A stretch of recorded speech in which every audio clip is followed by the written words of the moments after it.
Has anyone here ever felt like they were counted out way before they even had a chance to try? Like the cards were stacked against you before you even started playing the game? Well, this was my life, and I'm going to share a story with you how I went from being counted out to making everything count. I come from a broken family. I was raised by a single mother. When I was 2 years old, my mother moved me in with my stepfather. He had a son my age. Unfortunately, at 2 years old, he got attacked by a wolf. It completely mutilated his face. It ripped off his entire scalp. It even tore one of his ears off. And from this trauma that nobody should ever have to go through, he was very hurt. And as we know, hurt people hurt people. He never missed an opportunity to physically, mentally, or emotionally abuse me. I mean, he would chase me up trees, throw rocks at me, beat me up, steal food off my plate. By 5 years old, I was suicidal. I used to tell my mom, I want to die. She'd say, don't you say that. So as soon as I had the opportunity to numb my pain with drugs and alcohol, I took it. By 8 years old, I was drinking and smoking almost every day. This ran rampant through my life while it simultaneously devoured it. At 18 years old, I got hit by a bus, injuring my neck and my back, and got severely addicted to painkillers. This is when my life started spiraling out of control. I lost everything. I lost my job. I lost every relationship. I ended up homeless. And this went on for 6 years. Terrible, horrible experience. But at 25 years old, the best thing that ever happened to me. I overdosed. I aspirated, I seizured, I ended up in a coma. I died 3 times. It got so bad, they had a priest come in and read me my last rites. Nothing short of miracle from the grace of God as my friends and family are lining up to say their goodbyes. I just woke up. But I didn't wake up healed. I woke up with multi-organ failure. My liver, kidneys, lungs, heart, brain completely shut down.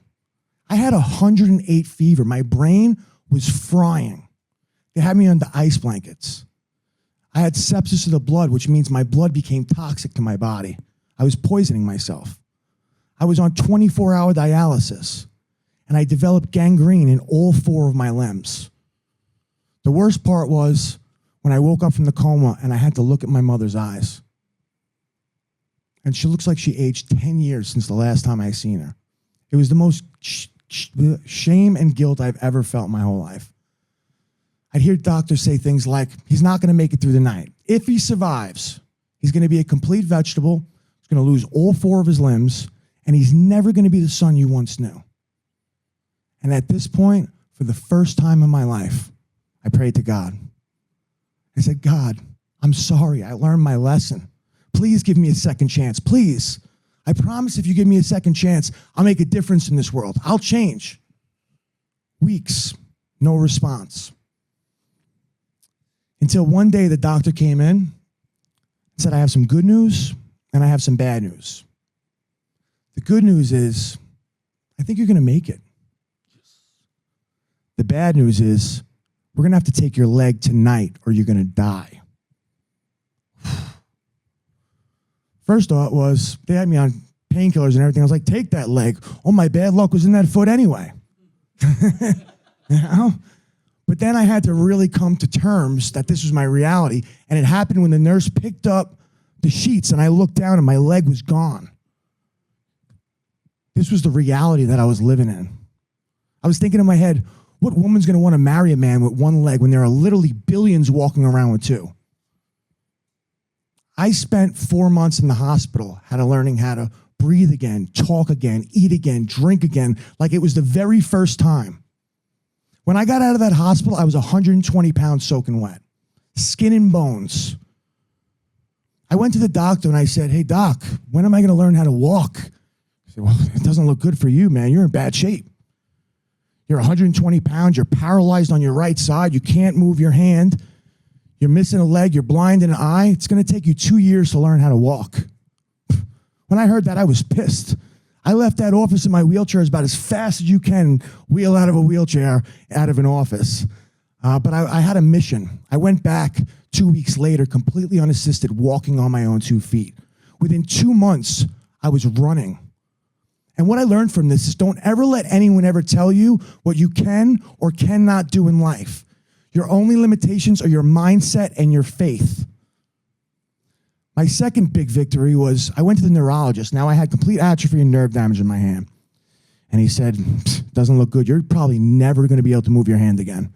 I said, don't tell me what I'm going to do. I'll show you. You don't know me. So I went back a little upset, and I went home, and I stared at my hand, and I started talking to it. I was like, man, you look like you're a mess. I don't know how we got here or how we're going to get out of this, but there's got to be a message in this moment. I'm sitting here, I'm like, I've been tested so many times in my life, but this is going to be my testimony. I stared at my hand for 9 months. It didn't move a single inch till I was looking down one day and my finger wiggled. That's all I needed to know. I got my finger to wiggle, started getting my hand to move, started working my hand. And right now I have about 90% movement in my hand, thank God. See, I've learned from this so many things. And one thing I really wanted to understand was God put me and forged me through this fire so I can help other people go through their pain. Yeah, hurt people. But you know what's also true? Healed people. That life that you didn't want to live might be the message that somebody is dying to hear. And I'll leave you with this. Don't try to define your miracles. Let your miracles define you.